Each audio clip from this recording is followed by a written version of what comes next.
इस तरह की, लेकिन सुन के तुम्हें आनंद मिलेगा उससे। एक बार एक राजा के महल पे पक्षियों ने बींट कर दी रानी के कपड़ों पे, रानी के कपड़ों पे बींट कर दी। रानी बड़ी खफा होगी। रानी राजा की बड़ी प्यारी थी। रानी राजा से कहने लगी, रूठ गई।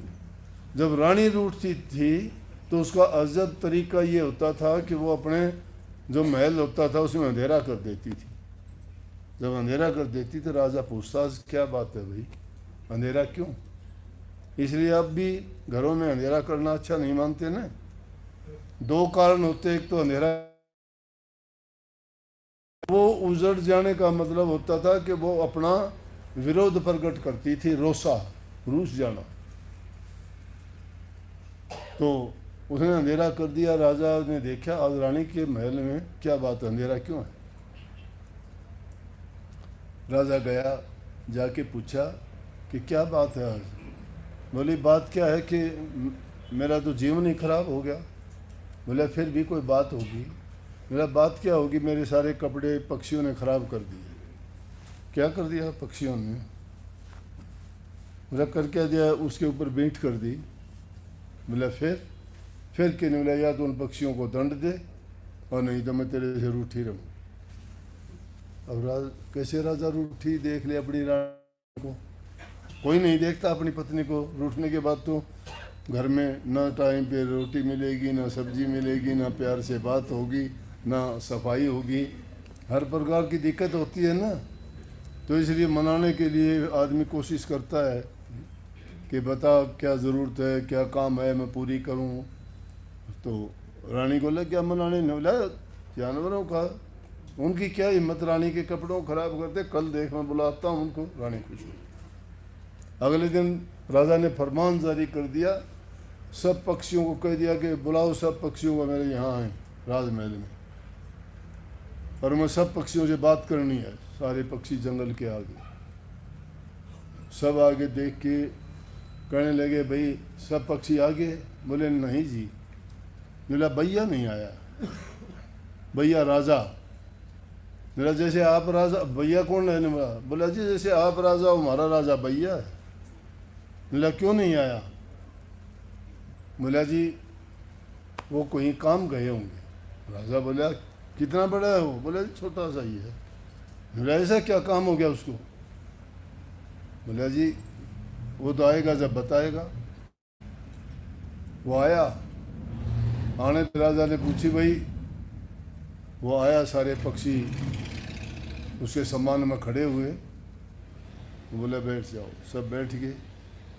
राजा से बोले हाँ जी बादशाह सलामत, कहिए कैसे बुलाए पक्षियों को सबको, क्या बात है, कोई गलती हुई, कोई बात है?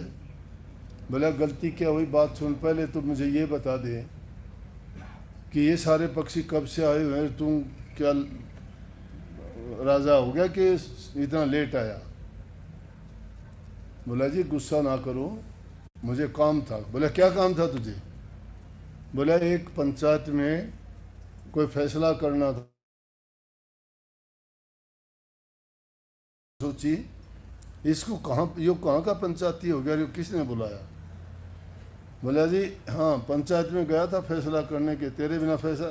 बोला नहीं जी जंगल के पक्षियों के फैसले तो मैं ही करता हूँ। बोला क्या फैसला? आपस में सबकी तर्क वितर्क हो गया, एक दूसरे से कहने लगे कि दुनिया में बताओ नर ज़्यादा है कि मादा? फिर बोला कर दिया फैसला जी। बोला क्या फैसला किया?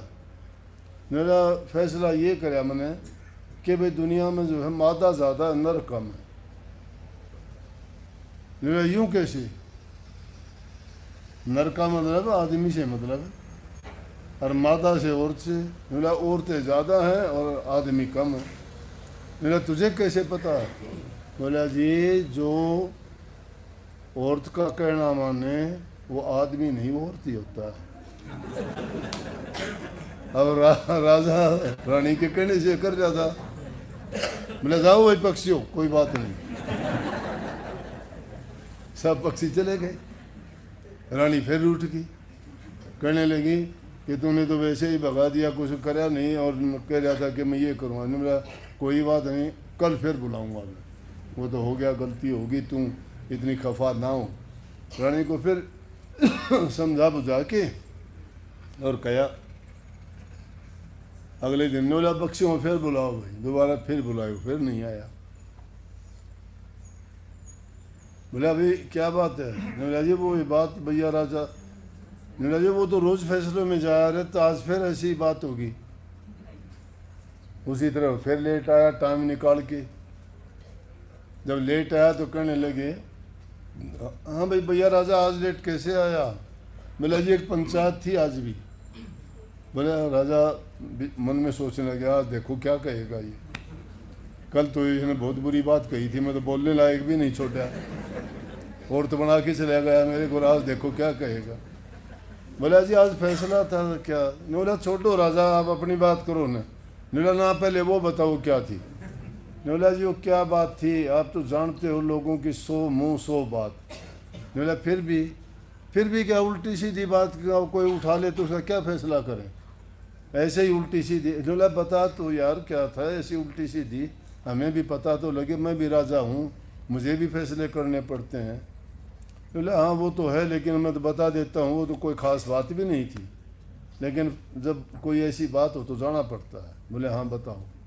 ने बताओ कि आज फिर वही बात थी, आपस में लोग एक दूसरे से उल्टी सीधी बात करने लगे।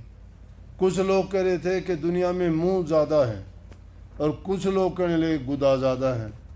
गुदा जानते हो ना, पखाना त्यागने की जगह है।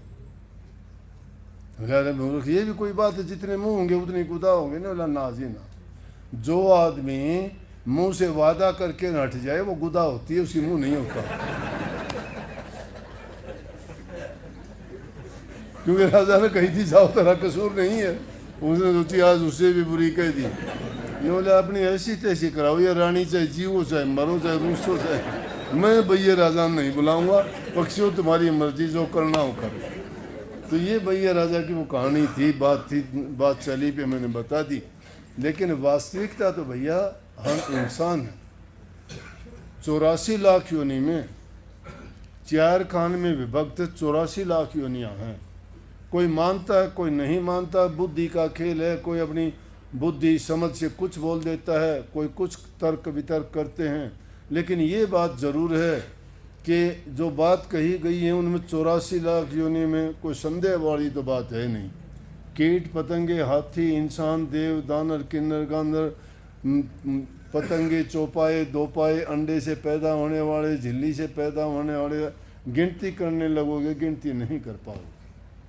सब में रूह है, सब परमात्मा के बनाए हुए हैं। 4 श्रेणियों में बांटे गए हैं। 84 लाख योनि हैं, लेकिन उन योनियों में सर्वोत्तम योनि इंसान की, और इंसान के रूप में ही गुरु मिलता है। और गुरु के जब मिलता है तो ही वो मालिक का भेद देता है कि भाई परमात्मा कोई चीज़ है। हम जो है इस दुनिया में जन्म मरण का चक्कर इसलिए भोगते हैं क्योंकि हम प्रभु से बिछड़ गए।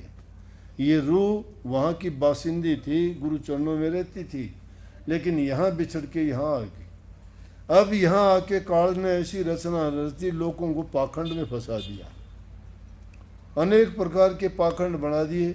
कोई पत्थर पूजता है, कोई पानी पूजता है, कोई पेड़ पूजता है, लेकिन अपने आप की खुद को ज्ञान नहीं है। जो शक्ति तुम्हारे अंदर है वो मालिक तुम्हारे अंदर बैठा हुआ है, और उसको पाना चाहते हो तो इस मन को पवित्र और साफ करो, मिल जाएगा। मन चंगा तो कठौती में गंगा, रविदास जी ने कही थी, प्रकट करके दिखा दिया कि मन जिसका पवित्र होता है उसके हृदय में गंगा बहती है। गंगा है शुभ कर्म और नेक कर्म। हमारी नेक सोच होनी चाहिए, विचार पवित्र होने चाहिए, हृदय से हम कोमल और विश्वासपूर्ण तरीके से उस मालिक के मानने वाले हैं तो हमारे सब कुछ जीवन सफल है। और सच्ची प्रीत इंसान को, अगर सच्ची प्रीत तुम्हारी है तो पत्थर भी सही है, वो पेड़ भी सही है, वो मूर्ति भी सही है, हर चीज़ में तुम प्रकट कर लोगे। प्रकट करना पड़ेगा तुम्हारे आत्मविश्वास से और तुम्हारे प्यार से। सुनी होगी ना कहानी आपने, बार बार गाते भी हो आप, लेकिन उस पर थोड़ा सा गौर करके देखा करो। कितनी सारा कुछ कहने के बाद में एक लाइन में पूरी की पूरी शिक्षा भर दी लिखने वाले। आप गाते रहते हो, शब्द बहुत अच्छा है कर्माबाई का। कर्माबाई रो खींचड़ो के हैं, क्योंकि राजस्थान में हुई है कर्माबाई। कर्माबाई का दादा एक बार बाहर गए थे, अपना ये हिंदू मंदिर है, तो वहाँ से कृष्ण जी की मूर्ति ले आए। वहाँ दूसरे धर्म वाले को नहीं जाने देते, तो वहाँ से कृष्ण जी की मूर्ति ले आए। मूर्ति काठ की थी। उसकी रोजाना पूजा करते थे। आप कहोगे कि कहते हो मूर्ति पूजा से कुछ नहीं, मूर्ति पूजा मैंने ये भी कहा, सच्चा विश्वास हो तो पत्थर भी बोलते हैं, पेड़ भी बोलते हैं, मूर्ति भी बोलती हैं। इंसान का अपनी शक्ति होनी चाहिए, वो अंदर की आँख खोलनी चाहिए। ज्ञान और विवेक की आँख जब खुल जाती है तो हर चीज़ में उनको मालिक नजर आता है। उनके दादा वो लेके आए थे, लेकिन किसी कारण से उनकी छोटी सी एक लड़की थी जिसका नाम कर्माबाई था, जाट के घर में पैदा थी। तो जगन्नाथपुरी के मंदिर से लाए थे उसको। पुरी का मंदिर ऐसा दूसरे धर्म वालों को भी नहीं जाने देती। मैं भी एक बार गया था तो मेरी तरफ देख के और दाढ़ी वाड़ी देख के बोले कि रुक जाओ आप, लेकिन हमें जो लेके गए थे पोदार साहब कलकत्ता वाले जगदीश, तो उनके साथ के आदमी थे, बोले हटो, वहाँ तो सब जो वहाँ पुजारी लोग हैं उनकी चलती है। जब वहाँ लेके गए तो वहाँ से मूर्ति ले आए थे उसके दादा। रोज़ाना वो उनको स्नान करवाते, भोग लगवाते, उनके सामने बैठ के उनकी भक्ति करते। तो वो लड़की साथ बैठती। अब छोटे बच्चे साथ बैठते। तुम्हारे घरों में भी आप जब शब्द गाते हो या जिस मत के जिस धर्म को मानते हो, कोई कहता है राधा स्वामी, उनके बच्चे राधा स्वामी हो जाते हैं। कोई कहता है जय सिया राम, तो राम के पुजारी हो जाते हैं। कोई कहता है हनुमंताय नमः, हनुमान के पुजारी हो जाते हैं।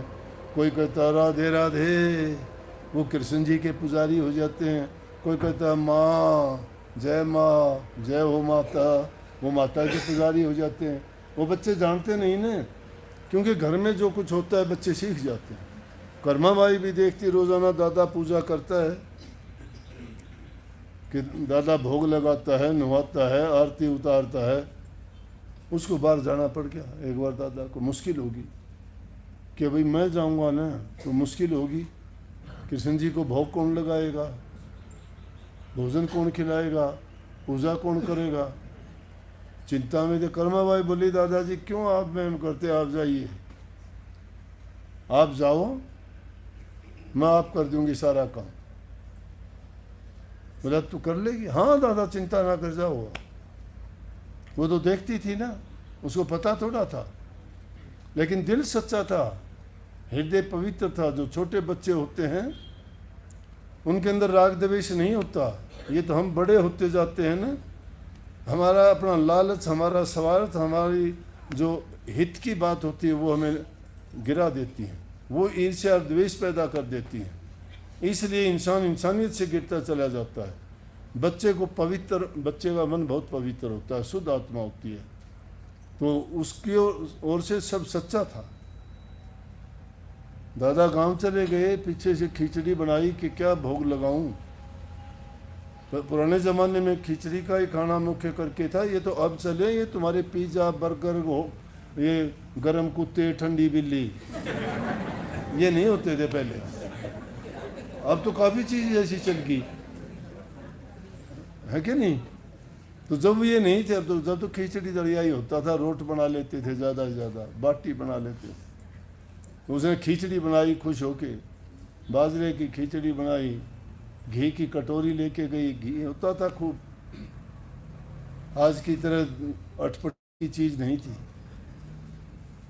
लेके गई, स्नान करवाया, बैठ की, बैठ के अब कहती है कि लो जी कान्हा, कृष्ण जी, अब आप भोजन कर लो, टाइम हो गया, नहीं तो दादा मुझे जो है आके उलाना देगा कि तूने भूखा मार दिया, टाइम पर इसको खिलाया नहीं, मैंने जिम्मेवारी ली, अब मेरी उसमें कमी ना आने दी। अब वो बोलता थोड़ा था, अपने आप बात करती रही।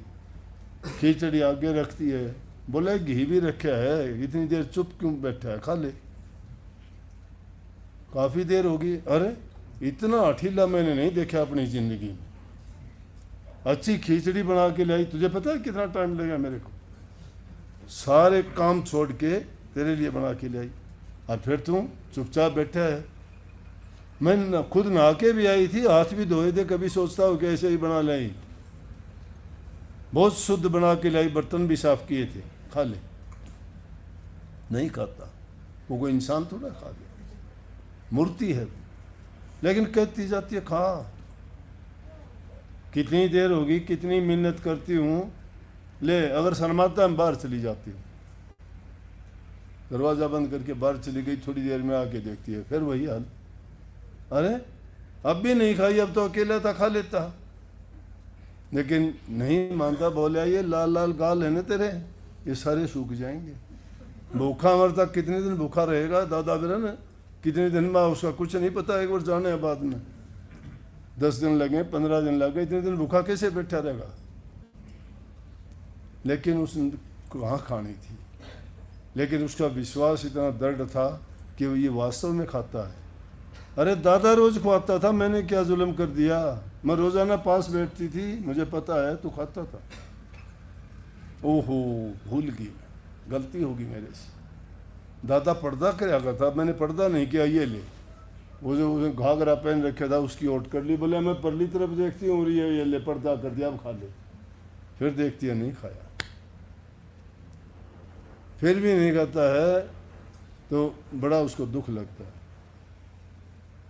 लेकिन एक टाइम बोला ऐसे देख, मैंने राबड़ी साथ बनाई, छाछ इसमें मैं लेके डाल के लेके आई हूँ, घी तेरे पास में रखा है, और तो कोई खाने की खिलाने की चीज़ भी नहीं, तेरी मर्जी। और नहीं मानता तो बात सुन, तू नहीं खाता तो मैं भी नहीं खाता, तुझे भी क्या पता लगेगा, जा देखते हैं कौन जीतेगा कौन हारेगा, तू नहीं खाएगा मैं भी नहीं खाती। अब कहाँ कृष्ण जी बैठे सुनते हैं इन बातों को। संत कभी जाते नहीं, जो महापुरुष महान आत्माएं होती हैं ना, वो हर लोक में विचरती रहती हैं, अजर अमर होती हैं, वो मरती जन्म लेती नहीं है, शरीर मरता है, लेकिन वो शक्ति देखती है। जो उस शक्ति को सूक्ष्म रूप से देखना चाहता है तो सूक्ष्म बनना पड़ता है। उस घट गंगा में नहाना चाहते हो ना, तो सारे ऐबों को विसार के और मन को पवित्र करके तुम भी उस कर्माबाई की तरह से उनके दर्शन पा सकते हो। उसको खिचड़ा खिला सकती है, झूठी बात नहीं कि नामदेव ने छान छपा ली। कबीर साहब की उन्होंने यज्ञ पूरी करवा दी, नहीं करवाई। भीलनी के झूठे बेर स्वयं राम ने आके खाए, सैन भगत की जगह राजा की जाके मालिश उसने की। सच्ची प्रीत जिसके दिल में होती है, तो चलो मैं गा के भी बता देता हूँ क्या कहती है। थाली भर के लाई कीचड़, ऊपर घी की बाट की, जिमु मारा श्याम धनी, जिमावे बेटी जाट की रे, कर्म बेटी जाट की। थाली भर के लाई खींचड़ो, थाली भर के ऊपर घी की बाट की, जिमु मारा श्याम धनी, जिमावे बेटी जाट की रे, कर्म बेटी जाट की। दादो तुम्हारो गाम गए लो, बिरा न कद आवे गो, दादो तो मारो बाम गया बेरा न कदिया वेलो दादा के भरोसे सांवरा भूखो मर जावे गो दादा के भरोसे सांवरा भूखो मर जावे गो आज माऊं थने खींचड़ो आज माऊं काल रावड़ी छाछ जी मारा श्याम जी मावे बेटी जाट की रे कर्मा बेटी जाट की थाली भर के लाई खींचड़ो थाली भर के लाई ऊपर घी की बाट की जी मारा श्याम धनी जी मावे बेटी जाट की रे कर्म बेटी जाट की बार बार मंदरियन जड़ती बार बार खोलती कैया कोनी जी मोहन करड़ी करड़ी बोलती बार बार मिंदरियन जड़ती बार बार मैं खोलती कैया कोनी जी मोहन करड़ी करड़ी बोलती थे जी मोतो में भी जी मिला तेजी मोतो में बीजीम नासू करड़ी काठ जी मारा श्याम धनी जी मावे बेटी जाट की रे कर्मा बेटी जाट की गाड़ी भर के लाई खींचड़ो थाली भर लाई खींचड़ो ऊपर घी की बाट की जी मारा श्याम धनी जी मावे बेटी जाट की रे कर्मा बेटी जाट की। क्या कहती आगे पर्दो लानो भोली सांवरा पर्दो फेर लगायो जी धाबड़ियाली ओट बैठ के श्याम खींचड़ो खायो जी पर्दो लानो भोली सांवरा पर्दो फेर लगायो जी धाबड़ियाली ओट बैठ श्याम खींचड़ो खायो जी भोला ढोला भक्त जिमावे भोला ढोला भक्त जिमावे जी मन में के आट जी मारा श्याम धनी जी मावे बेटी जाट की रे कर्मा बेटी थाली भर के लाई खींचड़ो थाली भर के लाई खींचड़ो ऊपर घी की बाट की जी मारा श्याम धनी जी मावे बेटी जाट की रे कर्मा थाली खींच ली खाते खाते बोली बहुत सियाना सारी खाओगा तेरे जितनी भूखी मैं भी मरीज हूँ कितने दिन हो गए आधी खिचड़ी मन ने खानी है सारी को नहीं खाना दूँ थाली लेके बाकी आधी खिचड़ी खाई प्रगट हो गए कृष्ण जी ने प्रगट होके उनकी खिचड़ी खाई प्रगट हो गए किससे प्रगट कर लिया दिल से मन पवित्र करके हृदय में सच्ची प्रीत जगा के पूरी बिरह विश्वास से श्रद्धा और यकीन से ये तप है ये करनी है ये साधना है जो बुराइयों को त्याग देता है मन को पवित्र कर लेता है प्रभु उसके हृदय में वास करता है वो जो चाहता है जहाँ चाहता है वहाँ ही प्रकट होके उसके सभी काम संवारता है। ये तो है नहीं कि मन में आओ तो रोज उसने नौकर की तरह और खदेड़ना शुरू कर दे, मेरा यो कर मेरा वो कर। नहीं, कोई अवसर और मौके घड़ी ऐसी आती हैं जब उसको यकीन और विश्वास दिलाने के लिए वो भक्तों के काम करने के लिए प्रकट होकर काम करते हैं। तो ये जो भजन लिखा है उसने कितनी गहराई से इसकी कही। वो कहते हैं आगे, भक्ति हो तो कर्मा जैसी सांवरियो घर आवे लो, सोहन लोहाकार हर्ष हर्ष गुण गावे लो। भक्ति हो तो कर्मा जैसी सांवरियो घर आवे लो, सोहन लोहाकार थारा हर्ष हर्ष गुण गावे लो। सच्ची प्रीत हुए प्रभु से, सच्ची प्रीत हुए प्रभु से, तो मूर्ति बोले काठ की, आओ मारा श्याम धनी जी माँ बेटी जाट की रे, कर्मा बेटी जाट की। थाली भर के लाई खींचड़ो, थाली भर के लाई खींचड़ो, ऊपर घी की बाट की, जिमु मारा श्याम धनी जी माँ बेटी जाट की रे, कर्मा बेटी जाट की। दादो वापिस आ गए हो, कहने लगी ये ले दादा अपना मंदिर, ये ले अपनी चाबी, आइंदा के लिए मन ना कहिए यह बात। इतना ढीला मैंने देखा नहीं कोई भी। 15 दिन में काल रोटी खाई, मुश्किल थी, खिचड़ी खाई से, मैं भी भूखी मार दी, खुद भी भूखा मरा, लेकिन ये ठीक से।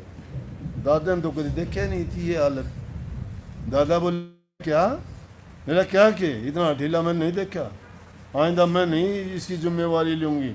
मैंने तो इतना जो से सख्त कोई देखा ही नहीं, इतना हट कर लिया, खाई नहीं, कई दिन भूखा बैठा रहा, आपकी याद में बैठा हुआ। मैं तो ज़्यादा तो पूछी को नहीं, लेकिन कल मुश्किल से खाई, मैंने भी फिर कल खाई। बोले इसने खाई थी, बोले हाँ, बोले अब बिलवा, बोले आप रोज़ाना खिलाते थे। तो कहते हैं कि उसका दादा ने लेके गई, बोली चल पूछवाऊँ, लेके गई, बोली कि बताओ दादा तेने के करा। तो आकाशवाणी हुई, बेटी ये सब के लिए नहीं, जिनका विश्वास पक्का होता है, दृढ़ होता है, और जिनका हृदय पवित्र होता है, मैं उन्हीं कर सकता हूँ। मेरे साथ कोई भेद और कपट रख के अगर भक्ति करता है तो उसको इतना जल्दी वो नहीं होता। तो कहने का मतलब समझ गए ना, उस घट गंगा में जब स्नान कर लोगे तो हृदय पवित्र हो जाएगा, और जब हृदय पवित्र होगा वो होता है नाम से। जो नाम लेके कहते हो गुरु से नाम ले लिया, गुरु मंत्र ले लिया, वो गुरु मंत्र ही घट गंगा है, वही अपने मन को पवित्र करेगा। उसका सुमन और अभ्यास करते करते सारे कल मल के दाग जो मन पर पड़े हुए हैं, युग युगांतर के बीती योनियों के, जो हमने खोटे मंदे कर्म किए, उन पापों का बोझ हमारे ऊपर है। वो पाप की गठड़ी ढोते ढोते हम इस योनि में आए हैं, लेकिन इस योनि में हमें मौका मिला है कि उन पापों को दूर कर सकते हैं और अपने जीवन को सफल कर सकते हैं, और इसी जीवन में प्रभु के चरणों में पहुंच सकते हैं। उसके लिए सच्ची प्रीत, लगन, विरह, आस्था, विश्वास दृढ़ होना चाहिए। और उससे पहले की बातें बता दी कि समाज में, घर में, परिवार में आप कैसे रहोगे। रोज़ाना सत्संग किया करो, अभ्यास किया करो। जो जो अभ्यास करोगे, सत्संग करोगे, मन पवित्र होता चला जाएगा, आपकी भक्ति पूरी होगी, और उससे ही तुम्हारा जीवन बनेगा, संवरेगा। दुनियादारी के काम तो चलते रहे हैं, चलते रहेंगे, किसी को कम किसी को ज़्यादा, लेकिन ये ऐसो आराम सदा नहीं रहने वाले। उनकी तरफ इतना ध्यान ना दे के अपने जीवन को बनाने का और संवारने का काम करना चाहिए। चिंता उसी की होनी चाहिए। और वो भी चिंता क्या कि सच्ची प्रीति जब हो जाएगी तो चिंता सब दूर भाग जाए, कोई चिंता विंता नहीं रहती। आदमी को ना कोई परेशानी रहती है, ना चिंता रहती है, ना भय मुक्त हो जाता है। वो सबसे बड़ा डर मौत का है, और मौत तो रोज़ाना मरना सीख जाता है जो अपनी रूह को इस नीचे के दर्जों से उठा के ऊपर रूहानी मंडलों में रोज़ाना भेजता है, पहुंचता है और उनमें विचरण करता है। उसको कैसा डर?